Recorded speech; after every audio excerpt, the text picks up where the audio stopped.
আসসালামু আলাইকুম। আজ আমি রান্না করব কলা পাতায় গুঁড়া মাছ চচ্চড়ি। প্রথমে মাছটাকে ভালো করে ধুয়ে নেব, তারপর কলা পাতা কেটে সাইজ করে নেব। এভাবে কলা পাতা কেটে সুন্দর করে সাইজ করে ধুয়ে শুকিয়ে নেব। হয়ে গেল আমার কলা পাতা কাটা।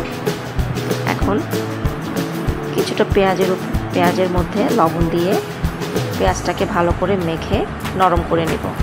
তারপর এর মধ্যে দিয়ে দিব মাছ। তরকারিটার জন্য একটু ঝাল ঝাল হয়, সেজন্য বেশ পরিমাণ কাঁচামরিচ দিয়ে দিলাম। তারপর দিলাম গুঁড়া হলুদ,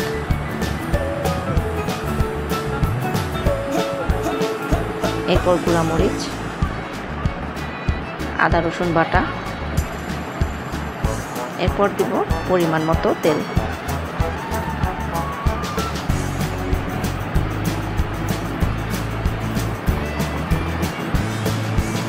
মাছটাকে এরপর ভালো করে মেখে নিব, যেন মাছের গায়ে ভালো মতো মশলাটা লেগে যায়।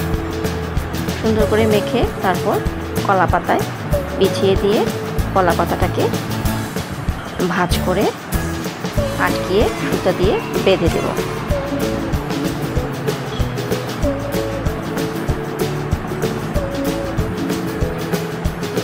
এভাবে কলা পাতা বিছিয়ে এর উপরে মাছগুলো দিয়ে দিব।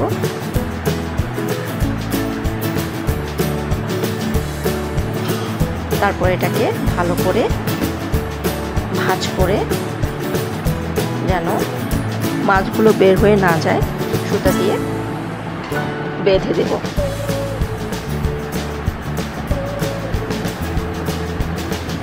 সুতা দিয়ে বাঁধার পর ঠিক এরকম দেখা যাচ্ছে। এখন আমি একটা তাওয়া গরম করে এর মধ্যে কলা পাতা গুঁড়া মাছ চচ্চড়িটা ভেজে নেব। অল্প আঁচে তাওয়ায় দিয়ে ঢেকে উল্টিয়ে পাল্টিয়ে ভালো করে রান্না করে নেব।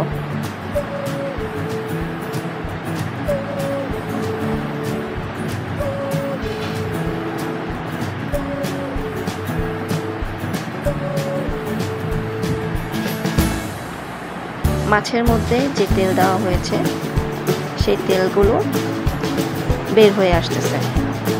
আমি কিন্তু তাওয়ার মধ্যে এক্সট্রা কোনো তেল দিইনি।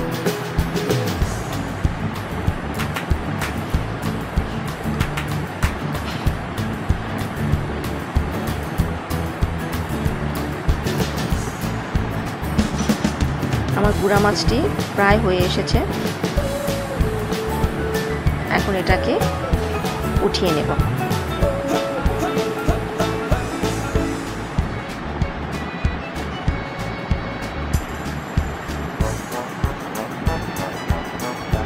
এখন দেখার পালা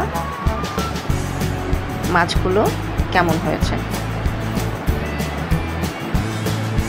খুব সুন্দর একটা কলা পাতার ঘ্রাণ বের হয়েছে।